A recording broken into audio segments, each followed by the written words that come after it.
नाही पल्लवी, हे लग्न आम्हाला मान्य नाही. अनिरुद्ध देशमुखांचा आवाज आज वेगळाच होता. नेहमी शांत संयमी असणारा तो माणूस आज थोडासा हादरलेला वाटत होता. पल्लवी सोफ्यावर ताठ उभी राहिली. का बाबा? तिने थेट विचारलं. फक्त तो गरीब आहे म्हणून? नाही, अनिरुद्ध जवळजवळ ओरडले. तो गरीब आहे म्हणून नाही, तर तो तुझ्यासाठी योग्य नाही म्हणून. सुलोचना देशमुख पल्लवीकडे पाहत म्हणाल्या, डोळ्यात पाणी पण आवाजात अजूनही संयम. पल्लवी त्या हळूच म्हणाल्या, प्रेमात माणूस चांगला वाटतो, पण संसारात माणसाची खरी ओळख होते. पल्लवी हसली. ते हसू दुखावलेलं होतं. आई, तुम्ही सगळे एकसारखंच का बोलता? राघव माझ्यावर प्रेम करतो. तो मला समजून घेतो. तो माझ्यासाठी काहीही करायला तयार आहे. अनिरुद्धांनी टेबलावर हात ठेवला. स्वतःला सावरत म्हणाले, मग आम्ही काय पल्लवी? आम्ही तुला लहानाचं मोठं केलं, तुला शिक्षण दिलं, तुला सुरक्षित ठेवण्यासाठी आयुष्य खर्च केलं. आज अचानक आम्हीच तुला समजत नाही का? पल्लवीचा आवाज कठोर झाला. तुम्ही माझ्या आयुष्याचा निर्णय घेऊ शकत नाही. मी मोठी झाली आहे आणि माझा निर्णय मी घेतला आहे. त्या वाक्याने खोलीत शांतता पसरली. सुलोचना थोड्या थरथरत म्हणाल्या, तुझा निर्णय चुकीचा आहे हे सांगणं आमचं कर्तव्य आहे, पण जबरदस्ती करायची आमची इच्छा नाही. मग ठीक आहे, पल्लवी ठामपणे म्हणाली, मी राघवशी लग्न करणारच. त्या क्षणी दाराजवळ उभा असलेला ईशान सगळं ऐकत होता. तो आत आला नाही. तो काही बोलला नाही. नेहमीप्रमाणे शांत, पण आत कुठेतरी तो कोसळत होता. ईशान कुलकर्णी, पल्लवीच्या आयुष्यातला असा माणूस ज्याचं अस्तित्व तिला कधी पूर्णपणे जाणवलंच नाही. लहानपणी पल्लवी सायकलवरून पडली तर ईशानने तिला उचललं. शाळेत पल्लवीला कोणी रडवलं तर ईशान तिच्या बाजूला उभा राहिला. कॉलेजमध्ये पल्लवीच्या आयुष्यात मुलं येत गेली, पण ईशान कायम तिथेच होता, मौनात. तो कधी म्हणालाच नाही, मला तू आवडतेस, कारण त्याच्यासाठी प्रेम म्हणजे हक्क सांगणं नव्हतं, तर सोबत असणं होतं. आज मात्र पहिल्यांदाच त्याला जाणवलं, पल्लवी त्याच्या हातातून निसटते आहे. राघव देशमुखाच्या बंगल्यात काम करणाऱ्या माणसाचा मुलगा, दिसायला देखणा, बोलायला गोड, डोळ्यात स्वप्न आणि महत्त्वाकांक्षा. पल्लवीच्या कॉलेजमध्ये तो एकदा कामानिमित्त आला होता. त्या दिवशी पल्लवी त्याच्याशी बोलली. तो हसला. तिने त्याचं दुःख ऐकलं. त्या क्षणापासून तो तिच्या आयुष्यात शिरत गेला. तू वेगळी आहेस पल्लवी, तू मला समजून घेतेस, तू माझं आयुष्य बदलू शकतेस. पल्लवीला ते शब्द खूप आवडले. तिला वाटलं, हेच तर प्रेम आहे. तू ईशानशी का नाही लग्न करत? एकदा सुलोचनांनी विचारलं होतं. पल्लवी लगेच हसली. आई, ईशान माझा मित्र आहे, फक्त मित्र. तोच ईशान आज बाहेर उभा होता आणि स्वतःला विचारत होता, मी खरंच फक्त मित्र होतो का? त्या रात्री पल्लवीने बॅग भरली. अनिरुद्धांनी शेवटचा प्रयत्न केला. पल्लवी, एकदा तरी थांब, आमचं ऐक. पल्लवी थांबली नाही. मला माफ करा बाबा, पण मला माझ्या आयुष्याचा निर्णय घ्यायचा आहे. दार बंद झालं. ईशानने ते पाहिलं. त्या क्षणी त्याने ठरवलं, जिथे माझ्या प्रेमाची किंमत नाही तिथे थांबायचं नाही. एअरपोर्ट. ईशान हातात तिकीट घेऊन उभा होता. फोनवर आई म्हणत होती, परत येशील ना? ईशान हसला. सांगू शकत नाही, पण त्याला माहिती होतं तो परत येईल. पण तो जुना ईशान परत येणार नव्हता. आणि पल्लवी, ती राघवच्या हातात हात घालून स्वतःच्या निर्णयावर विश्वास ठेवत होती. तिला माहीत नव्हतं, हा निर्णय तिच्या आयुष्याचा सर्वात मोठा धडा ठरणार होता. पल्लवी, आजपासून हे घर तुझं आहे. राघवच्या आईचा आवाज औपचारिक होता. त्यात आपुलकी नव्हती, पण पल्लवीने ते जाणून बुजून दुर्लक्ष केलं. तिने घरात पाऊल ठेवलं.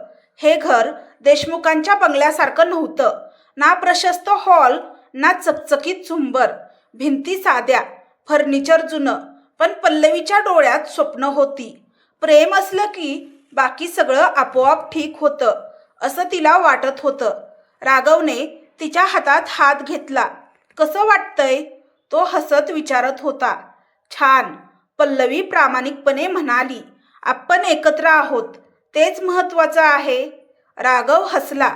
ते धूर्त हसू होतं, पण तिच्या डोळ्यापर्यंत ते पोहोचलंच नाही. पल्लवीला ते दिसलंच नाही. लग्नाचे पहिले काही दिवस खरंच सुंदर होते. पल्लवी, तुला चहा कसा आवडतो? तू कधी उठतेस? आज बाहेर जेवायला जाऊया, राघव बोलायचा. पल्लवी ऐकायची. पल्लवी स्वयंपाकघरात काम करत असताना राघव फोनवर असायचा. कामाचं असेल, ती स्वतःला समजावायची. एकदा तिने विचारलं, इतका वेळ कोणाशी बोलतोयस? राघव हसत म्हणाला, अगं, जुने मित्र आहेत, तुला सगळं सांगायला लागेल का? तो टोन हलका होता, पण त्यात प्रश्न होता. पल्लवी गप्प बसली. प्रेमात शंका नको, ती स्वतःशी म्हणाली. एक संध्याकाळ पल्लवीने सहज विचारलं, राघव, आपण नवीन घर बघूया का? थोडं मोठं. राघवचा चेहरा बदलला. घर? आधी हे कर्ज फिटू दे. कर्ज? पल्लवी गोंधळली. हो, तो थोडा चिडून म्हणाला. तुला वाटतं मी खूप कमावतो? पल्लवी शांत झाली. मला माफ कर, माझा तसा अर्थ नव्हता. राघवने काहीच उत्तर दिलं नाही. त्या रात्री पहिल्यांदा पल्लवी झोपेत रडली. काही दिवसांनी राघव एक फाईल घेऊन आला.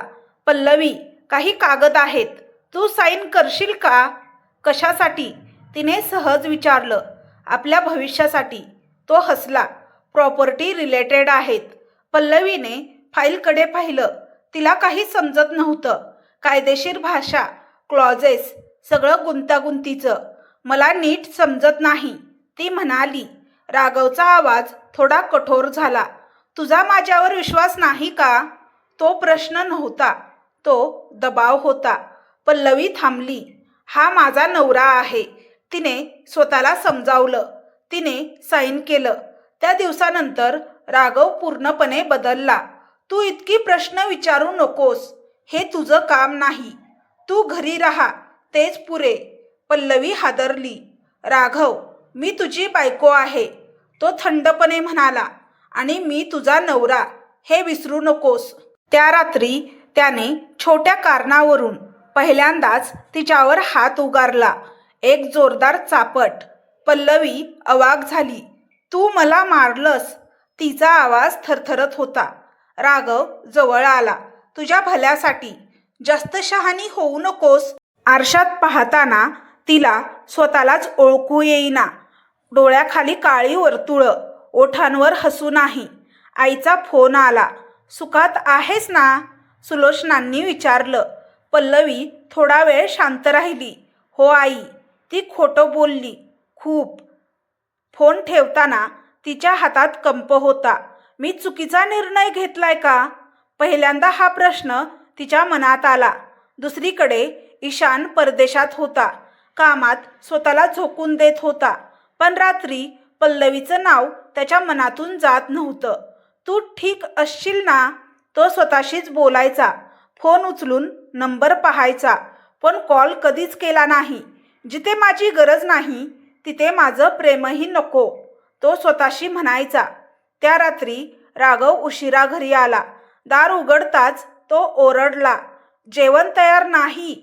पल्लवी घाबरत म्हणाली, घरात भाजी नव्हती. राघवने प्लेट भिरकावली. तुला कशासाठी आणलं आहे? राजकुमारीसारखं राहायला. पल्लवी गप्प उभी राहिली. त्या क्षणी तिला कळलं, हे प्रेम नाही, हे जाळं होतं. आणि या जाळ्यातून बाहेर पडणं इतकं सोपं नाही. पल्लवी, जरा इकडे ये. राघवचा आवाज आता हाक मारणारा नव्हता, तो हुकूम देणारा होता. पल्लवी स्वयंपाकघरात उभी होती. हातात चाकू, डोळ्यात रिकामेपणा. काय झालं? ती हळूच म्हणाली. राघव सोफ्यावर रेलून बसला होता. हातात मोबाईल, चेहऱ्यावर वैताग. तेवढ्यात पल्लवीच्या स्क्रीनवर बँकेचा मेसेज आला होता. Account balance low. पल्लवी गोंधळली. मला माहीत नाही, मी काही खर्च केला नाही. हे काय आहे? तिने राघवला विचारलं. तू पैसे घेतले आहेस का? राघव उभा राहिला. हो, मी. माझ्या नावावर सगळं आहे आता. तुझी प्रॉपर्टी, तुझे पैसे, सगळं. पल्लवीला श्वास घ्यायलाही त्रास झाला. काय काय म्हणतोयस? तिचा आवाज तुटला. राघव हसला. ते हसू प्रेमाचं नव्हतं, ते विजयाचं होतं. तूच साईन केलीस ना, मग आता प्रश्न कशाला? पल्लवी मागे सरकली. तू तू मला फसवलं.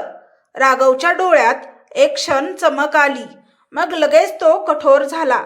फसवलं नाही, तू स्वतःच आंधळी झालीस. त्या रात्री राघव पुन्हा उशिरा आला. पल्लवी झोपली नव्हती.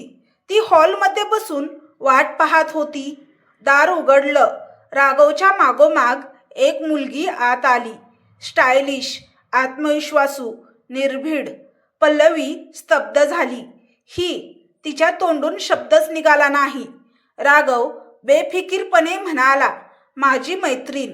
ती मुलगी हसली. ओ, हीच ती तुझी बायको. पल्लवीच्या अंगावर काटा आला. राघव, ती थरथरत म्हणाली. हे काय आहे?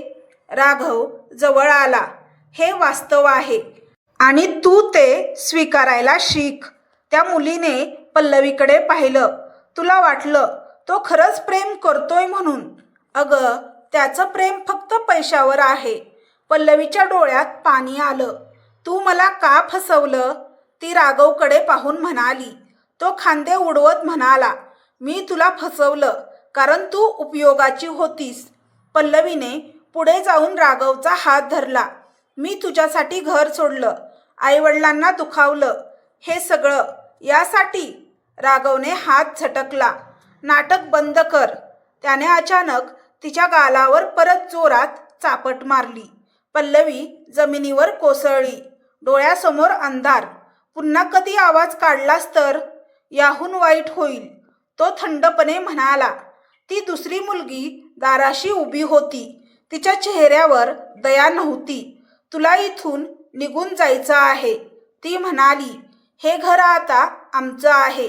पल्लवी रस्त्यावर उभी होती. हातात फक्त एक पर्स, डोळ्यात अश्रू, मनात शून्य. रात्र होती. शहर गजबजलेलं, पण तिच्यासाठी सगळं शांत. मी काय केलं? मी कोणावर विश्वास ठेवला? तिने आईला फोन केला. रिंग गेली. आई. तिचा आवाज फुटला. पल्लवी. सुलोचनाताईंचा आवाज काळजीने भरलेला. आई, मी घरी येऊ का? त्या एका वाक्यात सगळं होतं. फोनच्या दुसऱ्या टोकाला क्षणभर शांतता. मग सुलोचना म्हणाल्या, घर तुझंच आहे. तू सुरक्षित असशील तर आम्हाला काहीच कमी नाही. पल्लवी रडत रडत खाली बसली. घरी पोहोचली. अनिरुद्ध देशमुखांनी दार उघडताच पल्लवीला मिठीत घेतलं. कसलीही चिंता करू नकोस, ते म्हणाले. फक्त आत ये. सुलोचनांनी तिच्या जखमा पाहिल्या. डोळ्यात अश्रू, पण आवाजात संयम. आम्ही तुला आधीच सांगितलं होतं, त्या म्हणाल्या. पण आता हे सगळं संपलं. पल्लवी जमिनीवर बसली. मी ऐकलं नाही. मी हट्ट केला. माझी चूक झाली. अनिरुद्ध हळूच म्हणाले, चूक सगळ्यांकडून होते, पण परत उभं राहणं महत्वाचं. पल्लवीने पहिल्यांदा डोळे वर करून पाहिलं. दुसऱ्या दिवशी राघवला कळलं की पल्लवी घरी परत गेली आहे. तो हसला. ठीक आहे, तो स्वतःशीच म्हणाला. आता शेवटचं काम उरलंय. त्याने फोन उचलला. काम आजच व्हायला हवं. अपघात वाटायला हवा. फोन ठेवला. त्याच्या डोळ्यात भीती नव्हती, फक्त लालसा. संध्याकाळ. अनिरुद्ध आणि सुलोचना गाडीतून बाहेर पडत होते. पल्लवी खिडकीतून पाहत होती. ती हसली. आई, लवकर या, ती म्हणाली. आपण एकत्र जेवूया. सुलोचना हसल्या. हो बाळा. गाडी वळणावर आली आणि एक जोरदार धडक. पल्लवीच्या कानावर फक्त आवाज आला. तिचं हसू तिथेच थांबलं. हॉस्पिटलचा कॉरिडॉर. पल्लवी बाहेर उभी होती. डॉक्टर बाहेर आले. चेहऱ्यावर गंभीरपणा. आम्हाला वाईट वाटतं, पल्लवीला पुढचं काहीच ऐकू आलं नाही. तिचं संपूर्ण जग एका क्षणात उद्ध्वस्त झालं आणि दूर कुठेतरी एक विमान उतरत होतं. ईशान परत येत होता. मिस पल्लवी देशमुख. पल्लवीला तिचं नाव ऐकू आलं, पण आवाज कुठून येतोय हे कळेना. हॉस्पिटलचा कॉरिडॉर पांढरा होता, खूप पांढरा, जणू सगळ्या भावना पुसून टाकण्यासाठीच. मिस पल्लवी. डॉक्टर तिच्यासमोर उभे होते. चेहऱ्यावर व्यावसायिक शांतता, डोळ्यात मात्र स्पष्ट दुःख. आम्ही खूप प्रयत्न केला, पण सगळं संपलं. पल्लवीचा श्वास अडकला. आई, बाबा. तिचा आवाज इतका हळू होता की तिलाच ऐकू आला नाही.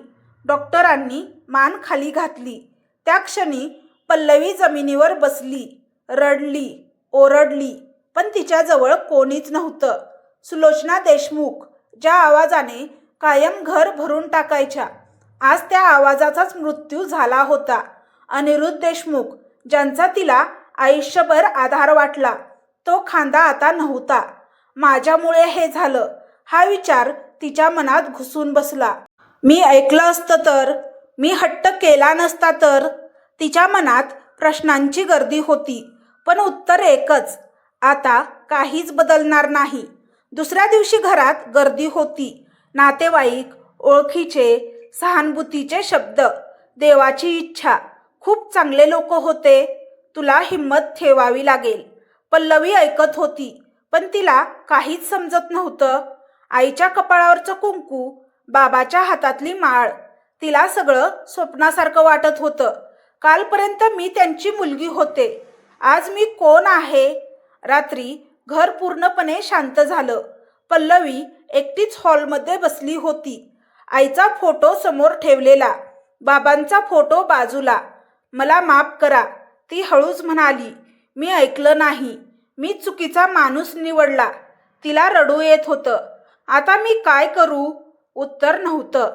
त्याच वेळी राघव एका हॉटेलच्या खोलीत बसला होता. टीव्हीवर बातमी चालू होती. प्रसिद्ध उद्योगपती अनिरुद्ध देशमुख आणि पत्नी यांचा अपघाती मृत्यू. तो हसला. काम झालं. तो स्वतःशीच पुटपुटला.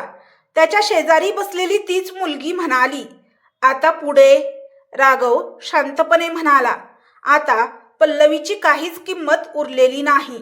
सगळं आपल्या नावावर आहे. त्यांच्या डोळ्यात ना अपराध भाव होता, ना भीती, फक्त समाधान. एअरपोर्टवर ईशान चालत चालत बाहेर आला. फोन हातात होता. त्याला मेसेज आला होता. पल्लवीचे आई वडील या जगात राहिले नाहीत. त्याचे पाय थांबले. काय? तो स्वतःशीच म्हणाला. डोळ्यासमोर पल्लवीचा चेहरा आला. तिचं हसू, तिचा हट्ट आणि तिचं एकटेपण. त्या क्षणी त्याने ठरवलं, मी पुन्हा दूर राहणार नाही. पल्लवी खोलीत बसली होती. दारावर हलकीशी टकटक झाली. कोण? तिने विचारलं. दार उघडलं. समोर ईशान उभा होता. तिचा लहानपणीपासूनचा मित्र. पल्लवी काही क्षण त्याच्याकडे पाहत राहिली. तू? तिच्या तोंडून शब्द निघाले. ईशान काही बोलला नाही. तो पुढे आला आणि हळूच म्हणाला, मी परत आलो आहे. त्या एका वाक्यात तिचं सगळं संयम तुटला. तिने त्याला मिठी मारली. ती रडली, खूप रडली. ईशान शांतपणे उभा होता. तिला थांबवलं नाही. फक्त म्हणाला, रड, सगळं दुःख बाहेर काढ, मी आहे. खूप वेळानंतर पल्लवी थोडी शांत झाली. तू का आलास? तिने विचारलं. ईशान तिच्याकडे पाहत म्हणाला, कारण तू एकटी आहेस. मी तुला दुखावलं होतं. ती हळूच म्हणाली, तुला कधी विचारलंच नाही. ईशान थोडा हसला. मी कधी तुझ्याकडून अपेक्षा ठेवली नाही, पण आज. तो थांबला. मला गरज होती म्हणून आलास. पल्लवीने त्याच्या डोळ्यात पाहिलं. त्या नजरेत तिला दोष नव्हता, फक्त आधार होता. मी इथून निघून जायचं ठरवलंय. पल्लवी म्हणाली, हे घर मला श्वास घ्यायला त्रास देतं. ईशान थोडा वेळ शांत राहिला. माझ्या घरी चल, तो म्हणाला. काही दिवस. पल्लवी तचकली. नाही, लोक काय म्हणतील? ईशान ठामपणे म्हणाला, लोकांचा विचार करू नकोस. आता स्वतःसाठी जग. ती काही क्षण विचारात पडली. मग हळूच मान हलवली. पल्लवी बॅग भरत होती. घराकडे शेवटचं पाहिलं. मी परत येईन, ती स्वतःशीच म्हणाली. पण आता कमजोर नाही. ईशान दारात उभा होता. चल, तो म्हणाला. नवीन सुरुवात करूया. पल्लवीने पाऊल टाकलं. तिच्या आयुष्यात पहिल्यांदाच कोणीतरी तिच्यासोबत चालत होतं, तेही मनापासून सोबत. पल्लवी ईशानच्या घरी गेल्यावर समाजाचा दृष्टिकोन कसा असेल? राघव विरुद्ध पल्लवी काही पाऊल उचलेल का? पल्लवीचा आत्मविश्वास परत येईल का? जाणून घेण्यासाठी चॅनलला सबस्क्राईब करा व भाग 2 नक्की पहा. तुम्हाला ही कथा कशी वाटली हे कमेंट बॉक्समध्ये कमेंट करून नक्की सांगा. कथा आवडल्यास चॅनलला लाईक आणि शेअर करा. व्हिडिओ पाहिल्याबद्दल मनापासून धन्यवाद.